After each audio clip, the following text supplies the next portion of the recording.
Andrew Mason, the CEO of Groupon, is potentially in the caught in the crosshairs given the stock has fallen about 80% this year, and some members of the board are thinking that maybe he should be, or he's not the right man for the job. Joining us now from San Francisco is Tricia Duryee. Tricia, Mr. Mason was a conference today defending him as the right person for the job. What did Mr. Mason say, and how should investors take his comments? Right. So yesterday, Kara Swisher from All Things D broke the news that Andrew Mason was potentially getting kicked out by the board, or at least they were considering other options and whether a new CEO was the prudent thing to do. Today, coincidentally, he was at the Business Insider Ignition conference on stage defending his role. The important quote to take away from what he said today was that if he were not the right CEO, he'd fire himself.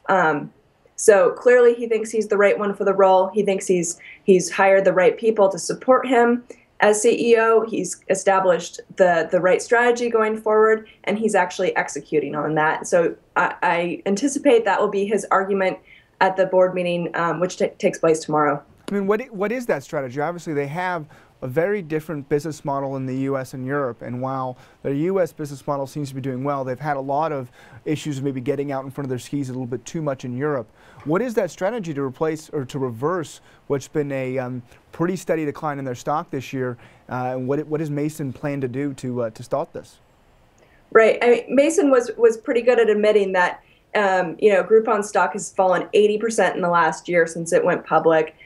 Clearly, when you see those kind of declines, he said the board would be silly if they didn't, think about replacing him. But he thinks he has the right strategy going forward. In Europe, he admits that things have not gone well. That's mostly to do with the fact that they were investing in market share there and went aggressively after customers and merchants. He thinks that if they roll out the same playbook that they have in the United States, that things will turn around there. In the United States, they are focusing on Groupon goods, which are physical items like bed sheets that are shipped in the mail to people. They're heavily discounted and available on their website. So that's a new revenue stream for Groupon. The second strategy is to make merchants more happy so that they continue coming back and agreeing to more daily deals. Through that, they're providing new tools to merchants like mobile payments and online scheduling tools that are virtually free, and those will not be revenue streams for Groupon. Wonderful. Well, thank you so much, Tricia, for joining us. Please make sure to read more about these developments and Groupon on All Things D and WSJ.com.